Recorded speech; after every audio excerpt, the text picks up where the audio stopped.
Yesterday, these tanks and armoured vehicles were doing battle for Benghazi. But one night of bombing has tipped the military balance.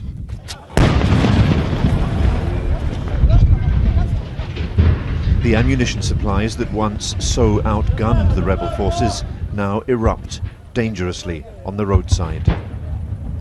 In Benghazi, rebel forces celebrated the airstrikes. For them, it is the start of a campaign to remove Colonel Gaddafi from power. Whatever he says, it makes no difference to us.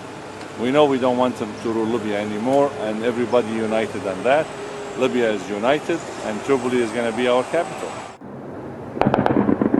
In Tripoli, we were woken at 2:30 a.m. by the thunder of anti-aircraft fire, tracer rounds arcing into the night. But we heard no crack of incoming missiles, no rumble of explosions.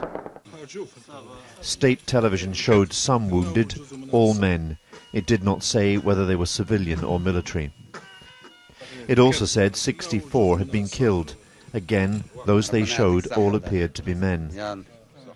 Colonel Gaddafi, in a telephone interview from an undisclosed location, was characteristically defiant. A Crusader coalition had launched a war it would regret on Muslims.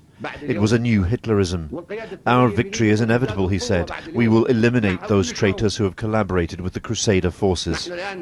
His son, Saif Gaddafi, repeated the government line. There is no popular uprising in the east, but a criminal enterprise by a few hundred gangsters and Al-Qaeda terrorists. Simply, the Americans and the other Western countries, you are supporting the terrorists and the armed militia. That's it. One day, you wake up and you will find out that you were supporting the wrong people. In Tripoli, the faithful gather to declare their loyalty to Colonel Gaddafi. For them, he and Libya itself are inseparable. An attack on him is an attack on them. There's no doubting the sincerity of those who gather to demonstrate their devotion to Colonel Gaddafi. But how representative are they of mainstream opinion? What about the hundreds of thousands of people in Tripoli who don't join these demonstrations? What are they thinking in the privacy of their own hearts and minds? What do they want?